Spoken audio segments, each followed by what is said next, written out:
როგორ მიმდინარეობს საარჩევნო პროცესები? როგორია პარტიების წინა საარჩევნო პოლიტიკური პროგრამები და დაპირებები? როგორია გენდერული თანასწორობის საკითხები პოლიტიკურ პარტიებში? ქალთა პოლიტიკური აქტივიზმი. ეს და სხვა თემები გადაცემათა ციკლში გენდერი და არჩევნები. ქეთევან ბერძენიშვილთან ერთად. გადაცემები მზადდება ამერიკის შეერთებული შტატების განვითარების სააგენტოს და საარჩევნო სისტემების საერთაშორისო ფონდის მიერ.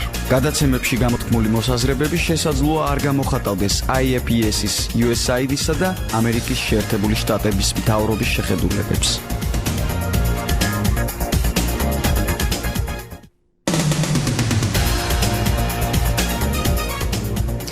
მოგესალმებით ძვირფასო რადიო მსმენელებო, 4 შაბათია თქვენ უსმენთ რადიო ძველ ქალაქს ალღაზე FM 7 და 9 და ეთერშია გადაცემა გენდერი და არჩევნები, რომელსაც მე ქეთევან ბერძენიშვილი ვუძღვები. დღევანდელი ჩვენი გადაცემის სტუმარი გახლავთ რეგიონალური ინიციატივების ცენტრის ნათელი მომავალი დამფუძნებელი და პროექტის ხელმძღვანელი მარიკა ბაჭარაძე, რომელთანაც ვისაუბრებთ იმ აქტივობების შესახებ, რომელსაც მისი ორგანიზაცია ახორციელებს იმერეთის 4 მუნიციპალიტეტში, ეს არის ხონი, წყალტუბო, სამტრედია და ბაღდათი. როგორი არის წინა საარჩევნო გენდერული მდგომარეობა, ზოგადად ქალების მიმართ დამოკიდებულება არის თუ არა დისკრიმინაციული და რა ხელისშემშლელი ფაქტორები არის ამ კუთხით, ამ მიმართულებით ამ 4 რეგიონში, ამ 4 მუნიციპალიტეტში. სწორედ ამაზე გვესაუბრება მარიკა. დიდი მადლობა სტუდიაში მობრძანებისთვის მარიკა. მოდი პირველ რიგში ჩვენს რადიო მსმენელებს მოუყვეთ ზოგადად იმ მდგომარეობის შესახებ, რომელსაც თქვენ შეხვდით აი ამ მუნიციპალიტეტებში, იმ გასვლითი ღონისძიებების ფარგლებში და შეხვდით ადამიანებს, სადაც როგორც ვიცი ჩვენ წინასაუბრებიდან ძალიან არასახარბიელო მდგომარეობა. პირველ რიგში მოგესალმებით, მივესალმებით თქვენს რადიო მსმენელებს, მადლობა მოწვევისთვის. ძალიან აქტიური თემა არის ზოგადად ქალთა მიმართ დამოკიდებულება და გენდერული საკითხები რაიონებში, მუნიციპალიტეტებში. როგორც უკვე თქვენ ახსენეთ, ჩვენ პროექტი 4 მუნიციპალიტეტში გვაქვს, რომელიც მოიცავს სხვადასხვა აქტივობებს და ერთ-ერთი არის ადგილობრივი თვითმმართველობის წარმომადგენლებთან შეხვედრა, საინფორმაციო სახის შეხვედრები და პარალელურად აქტიურ ქალებთან შეხვედრები. ანუ თითოეული მუნიციპალიტეტში 2-ჯერ და 3-ჯერ მაინც გვიწევს ჩასვლა და აი ამ საკითხებზე საუბარი. მინდა გითხრათ, რომ არაერთგვაროვანი დამოკიდებულება არის და როგორადაც არ უნდა გაგვიკვირდეს, მამაკაცების უმეტესობა, რომლებიც ადგილობრივ თვითმმართველობებში გარკვეულ პოზიციებს იკავებენ, აცხადებენ იმას, რომ ქალთა მიმართ ძალადობა არ არსებობს.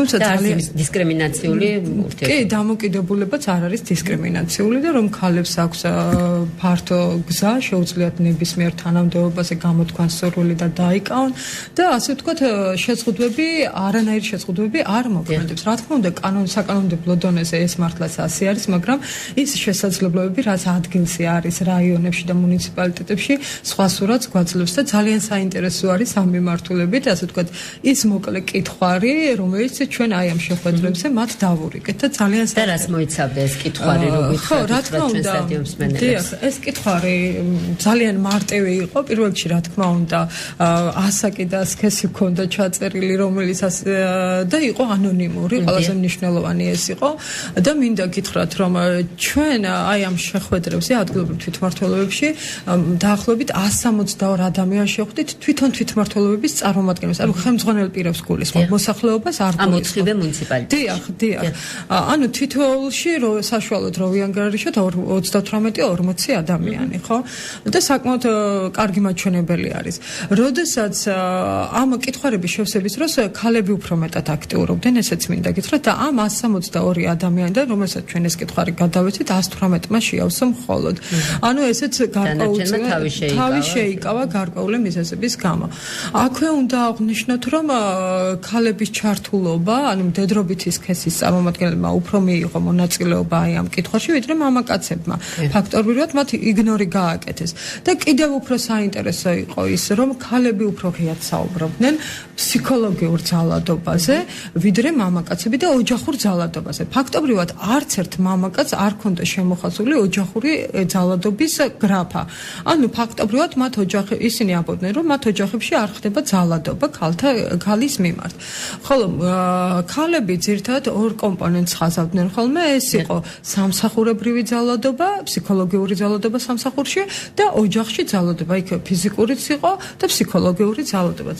აქვე ზოგადად რომ გითხრათ, ასე ვთქვათ, ამ 118 ადამიანში როგორ გადანაწილდა, აი 54% იყო სიტყვიერი ძალადობის მსხვერპლი, 18% ფიზიკური, ხოლო 28%-მა აღნიშნა, რომ ძალადობის მსხვერპლი არასოდეს არ ყოფილა.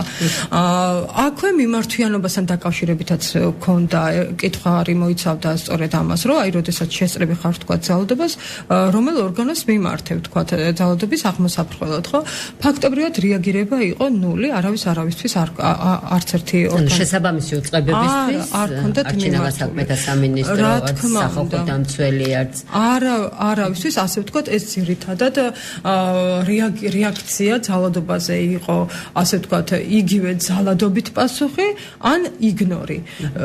ჩვენ რა თქმა უნდა არც ერთი შემთხვევა არ მიგვაჩნია სამართლიანად და სამართლებრივად და კარგად, თუმცა აქ ხშირად იყო საუბარი იმაზე, რომ ან არ იცოდნენ, ვისთვის უნდა მიემართათ, ან უბრალოდ არ უნდათ და არ ჩათვალეს საჭიროდ, რომ ამაზე რეაგირება გაეკეთებიათ. ამ მხრივ ეს ძალიან საინტერესო იყო, თუმცა როდესაც აქტიურ ქალებს ხვდებოდი, იქ ძალიან ბევრი პრობლემები იყო გამოკვეთილი. კონკრეტულად რა პრობლემებს? ოჯახურ ძალადობაზეც სხვათა შორის საკმაოდ ღიად საუბრობდნენ, ჰქონდათ კონკრეტული ფაქტები, რა თქმა უნდა, თავიანთ ოჯახებზე არ საუბრობდნენ მეზობლის, ბიძაშვილის, მამიდაშვილის, დაქალის და ასე შემდეგ ამათ პრობლემებზე, მაგრამ არ იყო გამორიცხული, რომ ეს იყო მისი რა თქმა უნდა, ანუ ერიდებიან მაინც ამ თემებზე. რა თქმა უნდა, ერიდებიან და ასე ვთქვათ, ამ მიმართულებით იყო მათი შემოთავაზება ის, რომ არა მხოლოდ ვთქვათ ცენტრებში, რაიონულ ცენტრებში მოხდეს ასეთი სახის შეხვედრები, არამედ სოფლებში და ასე ვთქვათ, კიდევ უფრო მძიმე მდგომარეობა. რა თქმა უნდა.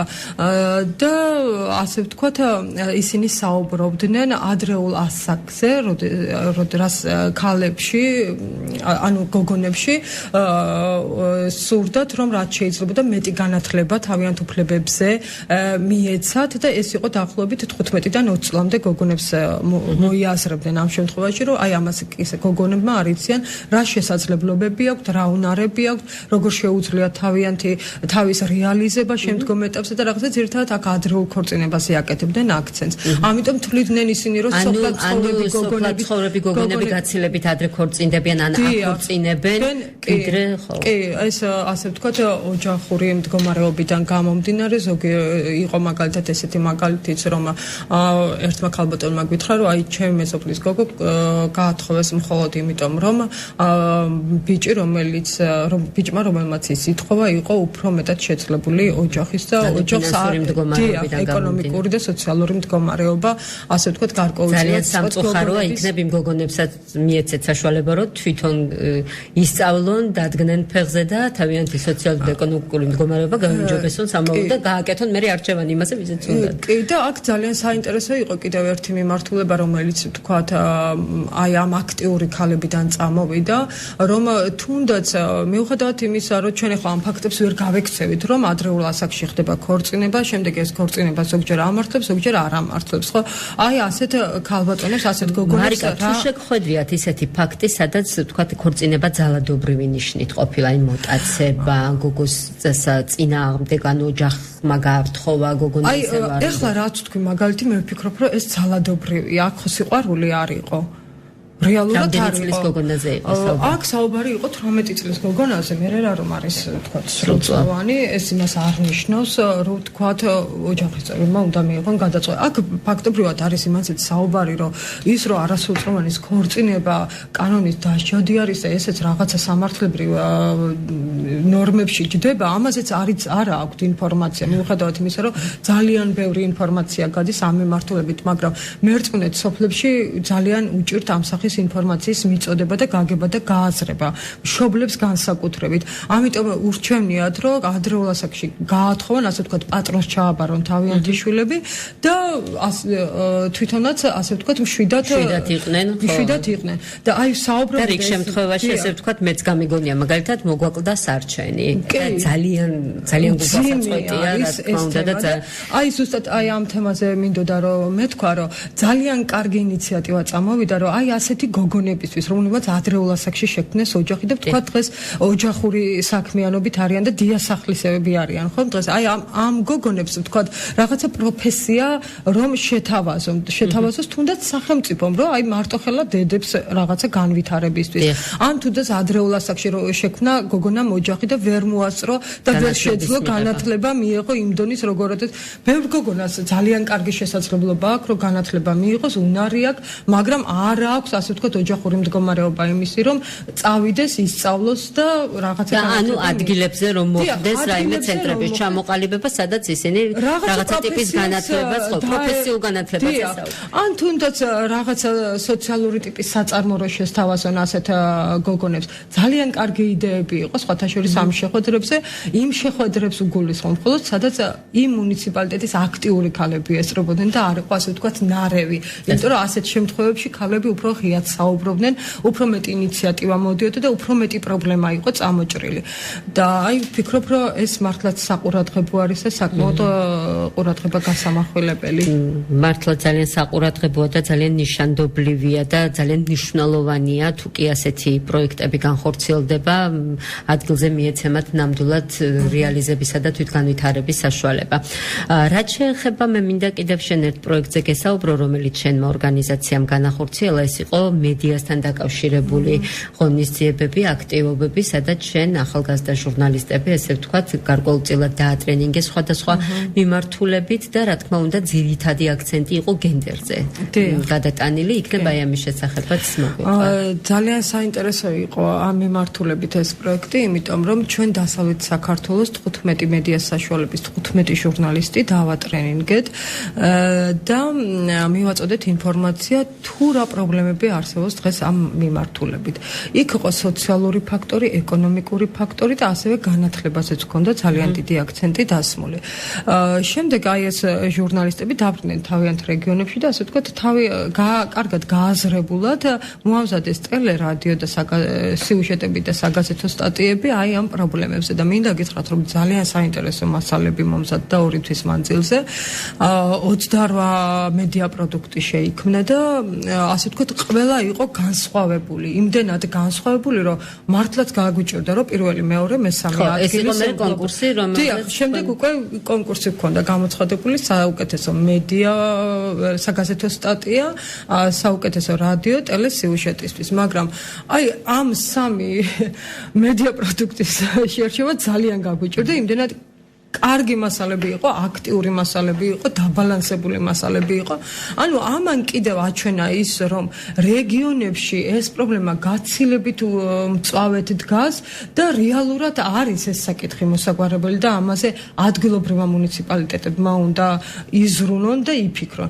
არ არის აუცილებელი ვთქვათ, რომ რაღაცა დიდი თანხები იყოს ამის აღმოსაფხვრელად გამოყოფილი ვთქვათ ბიუჯეტიდან რაღაცა თანხები დაიხარჯოს. არა, ეს ნებისმიერ ადამიანს შეუძლია, რომ გარკვეული სახის განათლება გასცეს, თუნდაც მიუთითოს მის გვერდით მჯდომს რომ თქვათ, ის ძალადობა, გინდა ფიზიკური, გინდა ფსიქოლოგიური ქალზე არ შეიძლება რომ ქალს აქვს იგივე უფლებები როგორც მამაკაცს და ასე შემდეგ და ეს არ არის გარკვეულ ფინანსებთან დაკავშირებული, ეს ისედაც შეიძლება მოხალისეობრივ საწყისებზე გავაკეთოთ და ჩვენ პროექტის და როგორ ატყობ, თქვათ, რამდენად აქტიურები არიან შემდგომ აი პროექტის შემდგომ ეს ჟურნალისტები წერენ თუ არა ისევ იმ თემებზე? რა თქმა უნდა წერენ, იმიტომ რომ მათ აქვთ უკვე საფუძვლიანი ინფორმაცია აი ამ პრობლემების შესახებ და მერწმუნეთ, როდესაც ჟურნალისტი რაღაცა ერთ ჩასაჭით თემას ნახავს, იმას აუცილებლად აუცილებლად მეორეჯერაც მიუბრუნდება და იცის რომ აი ის საქმე მას კარგად გამოუდის, იმიტომ რომ აქვს შესაბამისი განათლება და ცოდნა ამ მიმართულებით, იცის ვის უნდა დაურეკოს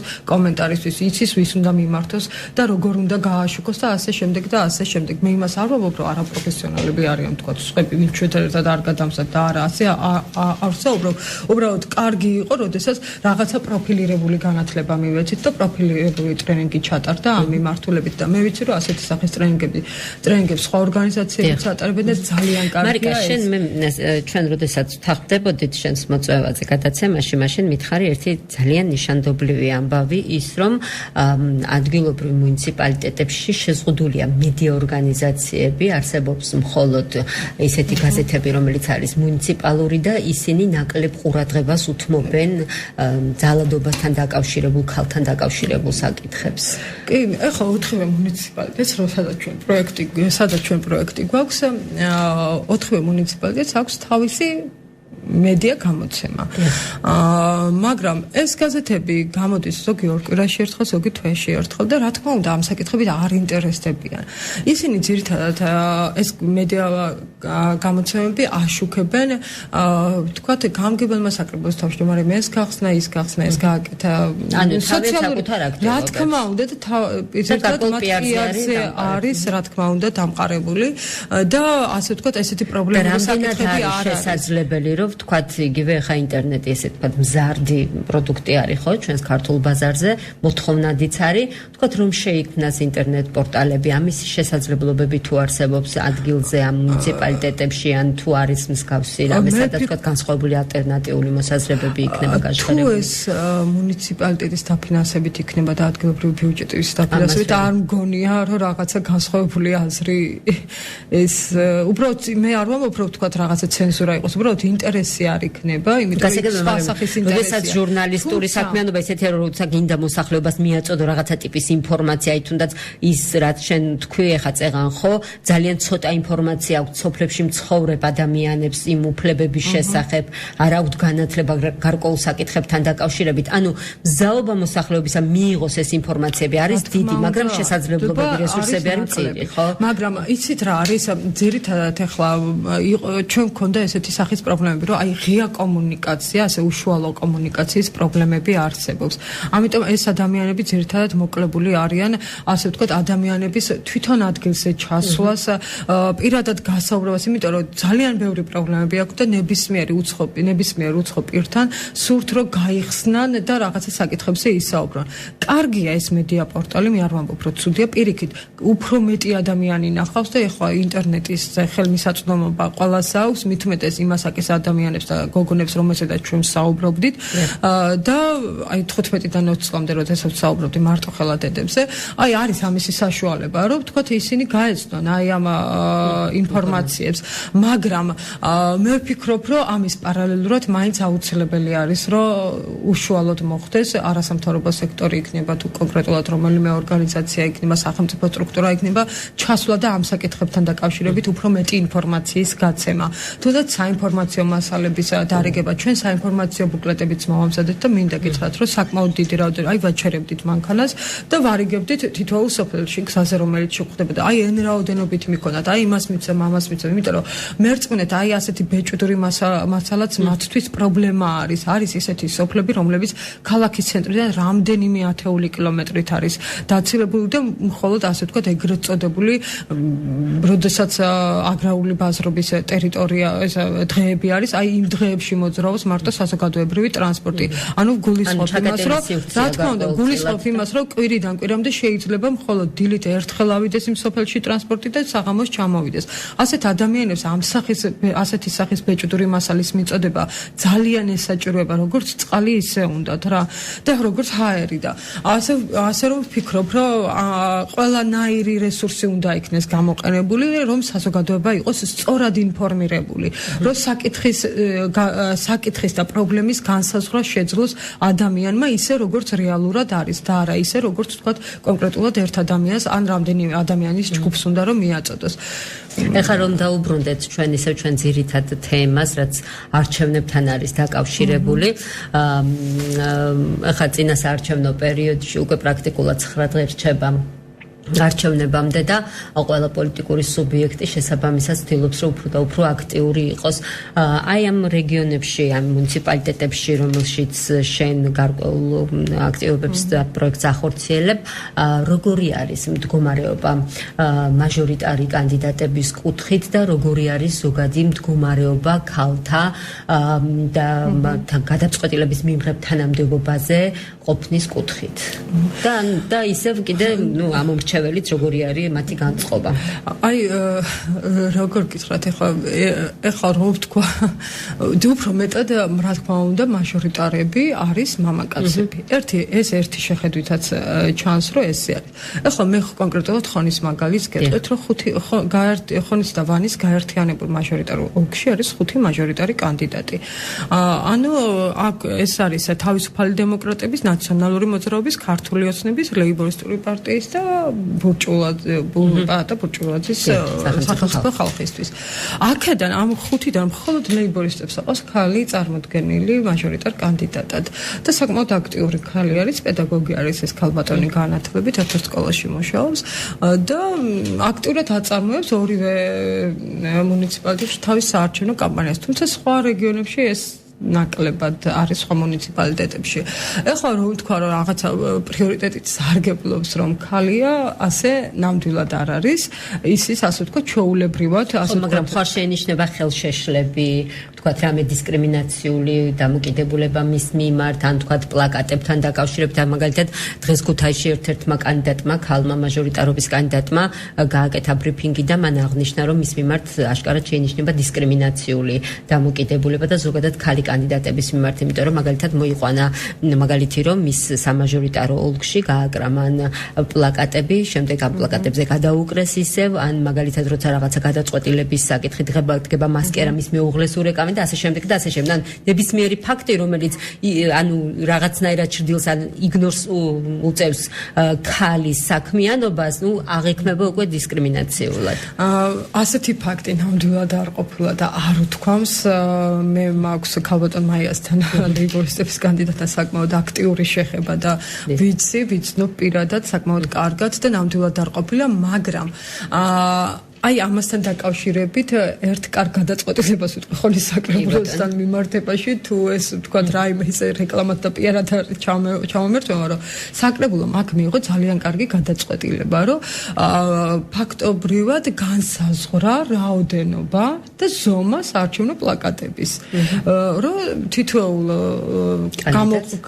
კანდიდატს 3 პლაკატის ასე ვთქვათ გაკრის უფლება აქვს კონკრეტული ზომის, რომელიც არის 60-55 სანტიმეტრის ზომის. ასე რომ ეს უკვე კანონდარღვევა და აქვს ადგილებიც მიჩენილი, ასე რომ ესეთნაირად რომ იყოს, რომ კონკრეტულად ერთი ანუ მთელს ხონში მარტო 3 პლაკატი შეუძლია გააკეთოს. არა, კონკრეტულ ადგილზე, გამოყოფილ ადგილზე თითოეულ, რადგანაც 5 ის არის, ასე რომ გადაიანგარიშეს რაღაცა ზომები, ფართი თუ რაღაცა. და ჭკვიანურად მოქცეულა. საკმაოდ კარგი გადაწყვეტილება არის, კი. და მე რამდენადაც ვიცი, კიდე ხონში უკეთესი მდგომარეობა საკრებულოში ქალთა წარმომადგენლობის და ასევე თანამდებობებზე ქალთა წარმომადგენლობის. აი ამ 4 მუნიციპალიტეტთან შედარებით, ანუ გულისხმობ წყალტუბოს, სამტრედიას და ბაღდათს, ხონში საკრებულოს დეპუტატების რაოდენობა არის 5 და ქალების რა თქმა უნდა და ასე ვთქვათ წამყვან თანამდებობებზე სამსახურის უფროსებიც არიან ქალები. 9 არის ესეთი, მინდა გითხრათ და არ არის ცუდი მაჩვენებელი. მისაბაძია ნამდვილად კი, მაგრამ მუნიციპალიტეტებისთვის. ხო, მაგრამ მე აუცილებლად ვიტყვი იმას, რომ ასე ვთქვათ ცოტა დაბალ თანამდებობებზე თითქმის სულ ქალები არიან დასაქმებულები და ასე რომ სადაც უფრო მეტი საქმეა საკეთებელი და თან საპასუხისმგებელი. მაგრამ მოადგილეები ყავს კაცები, ასე ვთქვათ. და მაინც უპირატესობა. მარიკა, მე რამდენადაც მაქვს ინფორმაცია, თქვენ ასევე ყავთ ახალგაზრდების ჯგუფი, რომელიც წინა საარჩევნო კამპანიაში რაღაცა ხმა იმისთვის, რომ ადამიანებმა მიიღონ მონაწილეობა არჩევნებში, რაღაცა ტიპის აქტივობებსაც ააკეთებთ, ხო? რომ დაფიქსირონ მისი ხმა და რაც შეიძლება მეტი ამორჩეველი მივიდეს, უბრალოდ ამაზე გვაქვს აქცენტი გაკეთებული, რომ რაც შეიძლება მეტი ადამიანი. და თქვათ თუ არის აქ თუ შედის ის, რომ თქვათ ქალი კანდიდატების მხარდამჭერი კამპანიებიც იყოს. უბრალოდ არის ის, რომ ჩვენ ყურადღებას ვადენებთ, რომ ქალ კანდიდატზე არ იყოს ხელის შეშლა. გარკვეულწილად და ესეთი ფაქტები რომ დავაფიქსიროთ. თორედ ისეთნაირად რომ აი კონკრეტულად რა თქმა უნდა ჩვენ აი ამ პროექტის მიზანი ზოგადად არის ის, რომ რაც შეიძლება მეტი აქტიური ქალი იყოს როგორც პოლიტიკაში, ისევე საზოგადოებრივ საქმიანობაში და ასე შემდეგ და ასე შემდეგ და რაც შეიძლება მეტი ქალი გააქტიურდეს. მეტმა ქალმა მოსინჯოს თავიანთი შესაძლებლობები, გამოავლინოს თავიანთი უნარები და დაიმკვიდროს ასე ვთქვათ საზოგადოებაში ადგილი. ეს ჩვენი აზრით უფრო კარგ საზოგადოებას მოგცემს და გარდა ამისა ჩვენ უფრო მეტად აქცენტს ვაკეთებთ ასე ვთქვათ უფლებებზე და მოვალეობებზე. ერთი შეხედვითაც ძალიან კარგად ჩანს რომ ზოგადად მამაკაცებს უფრო მეტად სარგებლობენ უფლებებით და ქალებს უფრო მეტად აკისრიათ მოვალეობები. ანუ ჩვენ გარკვეულწილად გვინდა რომ მამაკაცებს ჰქონდეთ თავიანთ უფლებებთან ერთად გრძნობდნენ მოვალეობებს და ქალებს კიდე მოვალეობებთან ერთად ჰქონდეთ უფლებები. რა თქმა უნდა ეს უფლებები და ეს მოვალეობები არ არის შეზღუდული და გარკვეულწილად რა თქმა უნდა, მაგრამ რამდენად ხდება ამის რეალიზება, ასრულება, ჩვენ ეს გვინდა და ამაზე გვაქვს აქცენტი ძირითადად გაკეთებული, რომ რაც შეიძლება რასაც მაგალითად სამტრედიელი მამაკაცები განსაკუთრებით უარყოფენ. რა თქმა უნდა უარყოფენ, ამბობენ რომ ეს ასე ვთქვათ აგორებული თემა, არ მიყვარს ამ სიტყვის თქმა და ადანაშაულებენ მედიას, რა თქმა უნდა, რომ მედია აკეთებს აფიშირებას, მედია თუ კი სადმე რამე მოხდა და თუ კი მეუღლემ რაღაცა, ქმარმა ცოლს რაღაცა უთხრა, ეს არ უნდა გახდეს ვიღაცების განშის თემა. და ამ რაღაცაში რა იგულისხმება, ეს არის შეურაცხყოფა გინდა სიტყვიერი ფსიქოლოგიური ძალადობა და შესაძლებელია ეს იყოს ფიზიკური ძალადობა და ზოგჯერ ამას მივყავართ მკვლელობამდე. მეტი ამ რაზეც ააგორა ინფორმაციები, ეს იყო ნამდვილად ის მკვლელობები, რომელზეც თვალი დახუჭვაც არ შეიძლება. არ შეიძლებოდა ნამდვილად და მე ვფიქრობ, რომ პროექტის ფარგლებში მედია კონკურსი, რომელიც თქვენ უკვე ახსენეთ და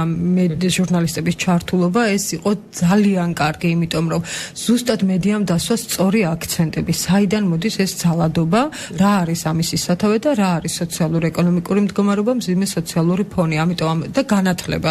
ყველაზე მთავარი მაინც მივდივართ იქ, რომ ჩვენ გვჭირდება შესაბამისი განათლება, ინფორმირება მოსახლეობის, რომ ყველა სახის ძალადობა, როგორიც არ უნდა იყოს, ის არის დასჯადი და ჩვენ არ უნდა წავახალისოთ ძალადობა ზოგადად.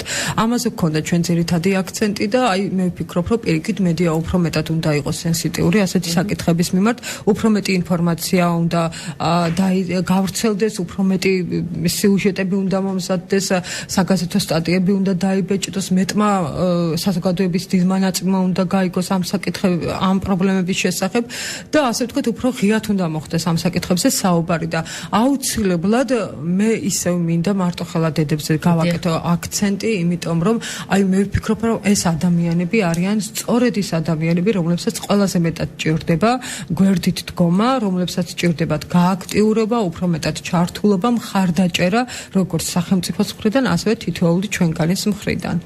და ისინიც გამოხატავენ მზაობას იმისთვის, რომ დასურთ მათ, რომ იყვნენ აქტიურები და ჯერ ამათთვის არაფერი არ არის შეთავაზებული აბსოლუტურად. აი არანაირი სახელმწიფო პროგრამა არ არის შეთავაზებული და ფაქტობრივად არაფერი არ მუშაობს მარტოხელა დედებზე, ხო? ამიტომ ჩვენ არც ვიცით რა ჭირდება მათ, ხო? ამ ეტაპზე. ჯერ კვლევებიც არ არის ჩატარებული და მე ვფიქრობ, რომ ეს არის კომპლექსურად შესამუშავებელი და დასამუშავებელი თემა, რომ უფრო კარგად გავიგოთ, სადა გვაქვს პრობლემა, რა გვინდა და სად უნდა წავიდეთ და კონკრეტულად ამ ადამიანებს რა უნდა შევთავაზოთ და რა უნდა ამ კუთხით თუ გეგმავთ რაიმე თქვათ ისეთ ინსტიტუციებთან თანამშრომლობას და მუშაობას კონსულტაციების ან რაღაცა პარტნიორული ურთიერთობების რანგში, რომელიც თქვათ სახელმწიფოებრივ დონეზე შეუძლიათ ამ საკითხების მოგვარება. ამ მიმართულებით ვფიქრობ, ყველაზე კარგად და თანამშრომლური განწყობა უნდა იყოს და უნდა შედგეს თანამშრომლობა, კარგი თანამშრომლობა სოციალური მომსახურების სააგენტოსთან, რადგან მათ აქვთ არაერთი პროგრამა და გარდა სოციალური დახმარებებისა, ასე ვთქვათ, ისინი მუშაობენ მცირე საოჯახო ტიპის სახლებზე, მოზარდებზე, ბავშვებზე და ასე შემდეგ და ასე შემდეგ. ამიტომ ალბათ მათ უფრო კარგად ექნებათ შესაბამისი ბაზა, ამ ეტაპზე ბაზაც კითხვაც არ არსებობს თუ რამდენი მარტოხელა დედაა და თუნდაც თავში ჩვენ საუბრობთ გარკვეული ასაკის მარტოხელა დედებზე, ხო ახალგაზრდა დედებზე, რომლებსაც აღნიშნეთ 15-დან 20 წლამდე. თუნდაც ასე რომ დაიწყოს, ხო, ეს ხო გარკვეულწილად რაღაცა გადადგმული ნაბიჯი იქნება, წინ გადადგმული ნაბიჯი იქნება და ვფიქრობ, ამას სხვა პროგრამებიც მოყვება, სხვა არასამთავრობო ორგანიზაციებიც გააკეთებენ რაღაცა პროექტებს და კონკრეტულ ნაბიჯებს გადადგამენ. სახელმწიფო უფრო მეტად დაინტერესდება ამ მიმართულებით და ეს ამას მხოლოდ ერთი ორგანიზაცია და ორი ორგანიზაცია ვერ შეძლებს და ეს მარტო ვთქვათ არასამთავრობო ორგანიზაციების ესეთი ფართო თემა, იმიტომ რომ ეხლა ჯერ მარტო აღწერა რომ დაიწყოს მაგისი მთელი საქართველოს მასშტაბით უნდა გაკეთდეს და იქ უნდა დოკუმენტებიც საკმაოდ ძნელად შესაკრავებელი იქნება და ჯერ თვითონ სტატუსი მარტო ხელათედის სტატუსიც როგორ უნდა განისაზღვროს, რას ნიშნავს ეს, რა სახის დახმარებები უნდა იყოს. ანუ ეს არის ჩვეულებრივი საკანონმდებლო ინიციატივა, რომელიც პარლამენტის რეგულაციებით უნდა კი, და ნახოთ როგორ განვითარდება. ნახოთ 2016 წლის პარლამენტში პირველ რიგში რამდენი ხალი კანდიდატი იქნება, რომ მათთვის უფრო სენსიტიური იყოს ზუსტად ეს თემა და დააჯერონ კოლეგა მამაკაცები, რომ ამაზე მუშაობა არის აუცილებელი. საარჩევნო სიები, ასე ვთქვათ, უფრო მეტად არის ამ მიმართულებით კარგად შემუშავებული, ასე რომ ვთქვა და კარგად შედგენილი, მეტნაკლებად ზოგიერთ პოლიტიკურ პარტიას აქვს ახლა გასულ წლებთან შედარებით თუ შევადარებთ, ვფიქრობ, რომ წელს ვთქვათ რაღაცა უფრო წინსვლა არის, მაგრამ ვინ როგორ მოხდება და როგორ იქნება ეს, მაგრამ ზოგადად მაჟორიტარები ქალები ნაკლებად არის წარმოდგენილი, ეს ახლა ფაქტი არის და ამას ამ რეალობას ვერავინ ვერ გაექცევა, ჩვენ რაც არ უნდა ვამტკიცოთ, რომ ქალების ჩვენ არანაირ შეზღუდვას არ ვუწესებთ, საზოგადოება ღია არის, მიმღებლურია და ასე შემდეგ და ასე შემდეგ. ფაქტია, რომ უმეტესწილად მაჟორიტარი კანდიდატები არის მამაკაცები და ფსონი იდება, ასე ვთქვათ, მამაკაცებზე ამ შემთხვევაში. კი ბატონო, ზუსტად მისკენ არის მიმართული ჩვენი გენდერის მედია ცენტრების და ჟურნალისტთა ქსელი გენდერული თანასწორობისთვის აქციები, ხმამიეცი თანასწორობას ფარგლებში, რომელიც ატარებს სხვადასხვა ტიპის აქციებს აგრარულ ბაზრებში, ბაზრობებში და ასე ვთქვათ საზოგადოებრივ თავშეყრის ადგილებში, რომ ამომრჩეველმა ქალებს, ქალ კანდიდატებს დაუჭირონ მხარი და იცოდნენ იმ სიკეთეების შესახებ, რასაც ქალი კანდიდატების ყოფნა მეტი რაოდენობით, მეტი პროცენტით მოუტანს ჩვენს ქვეყანას და სწორედ აქვე დავაანონსებ 2 ოქტომბერს დღის პირველ საათზე ქუთაისში აგრარული ბაზრის მიმდებარე ტერიტორიაზე გაიმართება ასეთი აქცია, სადაც მოუწოდებ, რომ ყველა ის არასამთავრობო ორგანიზაცია, საინიციატივო ჯგუფი ახალგაზრდების, ესე ვთქვათ, თქვენს გაბატონ მარიკა და ასევე ჟურნალისტები შემოგვიერთდნენ, რათა ერთად მივცეთ მეტი ინფორმაცია ადამიანებს, ამომრჩევლებს და ეს აქცია პარალელურად საქართველოს კიდევ 7 ქალაქში გაიმართება და ვფიქრობ, რომ ესეთი აქციები კიდევ სხვადასხვა დროს ჩატარებულა და ეს აქციაც წინა საარჩევნოდ ზუსტად არჩევნებამდე ერთი კვირით ადრე იქნებ კიდევ იყოს გადაწყვეტილების აქტივობას და ძალიან მიხარია, რომ ესე აქტიურები ხართ და რა თქმა უნდა ყოველთვის ვიქნებით თქვენს გვერდით, როგორც შეგვეძლება და როცა საჭირო იქნება. ძალიან დიდი მადლობა. ვფიქრობ, რომ საინტერესო და საქმიანი საუბარი გამოგვივიდა და ინფორმაციული იმ კუთხით, რომ გავიგეთ და ჩვენმა მსმენელებმა გაიგეს 4 მუნიციპალიტეტში არსებული მდგომარეობის შესახებ. ასევე ძალიან სასიამოვნო იქნება კიდე თქვენი შემდგომი საქმიანობების გაცნობაც შემდგომ ეტაპებზე.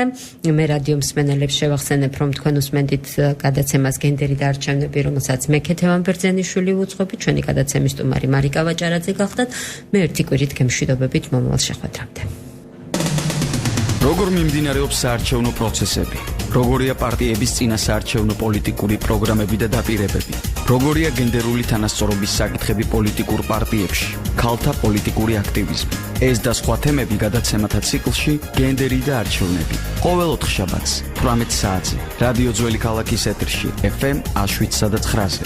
ასევე გვისმინეთ ონლაინ www.radiodk.gr. გენდერი და არჩევნები. ქეთევან ბერძენიშვილთან ერთად.